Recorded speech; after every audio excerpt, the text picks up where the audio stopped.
keep the leash tight, but I'm also not going to allow the dog to run away.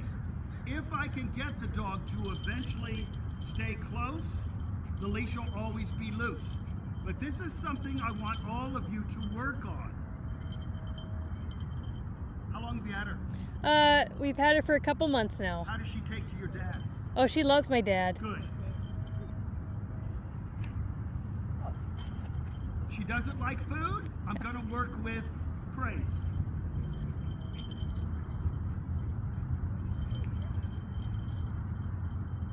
I want her to get to the point where I can touch her without her starting to move away. Bump, bump, bump, bump, bump, bump, bump.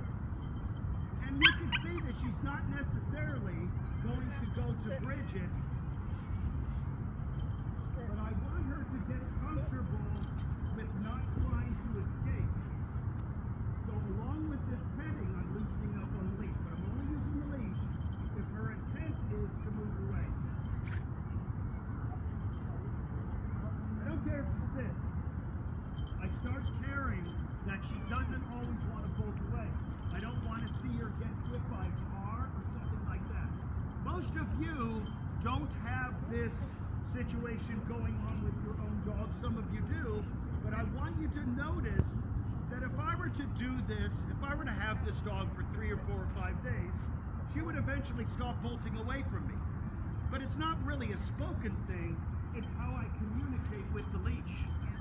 So what I'm going to try to do is make it comfortable for her to stay close and make it uncomfortable or interrupt the actual running away part. I don't want her to think when she's free, she gets to go wherever she wants. But the weird thing about dog work is that if I keep the leash tight all the time, it produces the other effect. It produces a run away and don't let them catch you kind of thing. Right now she's kind of full of that because she's very apprehensive. But I eventually want to get to the point where she's comfortable. So as we're walking around, we're only going to use the leash if the dog's trying to get away. Beep, beep, beep. So when you go out your front door, you would see, man, she's trying to take off on me. I gotta get inside her head when I say stay with me or leave it or no or come or whatever, that she's not allowed to just bolt away impulsively because she'll get hurt. This applies to every one of us here. So she's just got a little bit more of it than me. So when your dad takes her for a walk, she doesn't do any of this? Oh, she does. Oh, okay, okay. She's constantly pulling. Yes, I got it, I see it. So we're going to practice this at home until I can feed her and pet her and she doesn't bolt away. I might not even say the word stay with me until I can get her to understand that it's the pulling that I don't want. But I can't give her a book. Good, good. All I can do is start touching her when she stops. Good. Very good. So I would eventually get to that point. But this is how we start communicating to her.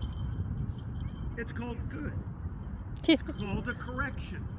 And if you don't do it, your dog will not understand discipline. And when your dog doesn't understand discipline, it means that you won't be able to take it to the outdoor restaurant, to Monterey, to Tahoe. Good, good, good, good. Not good? Good. But I don't bother saying the word until the dog learns the system. Hi, Bridget. Hi. Sorry.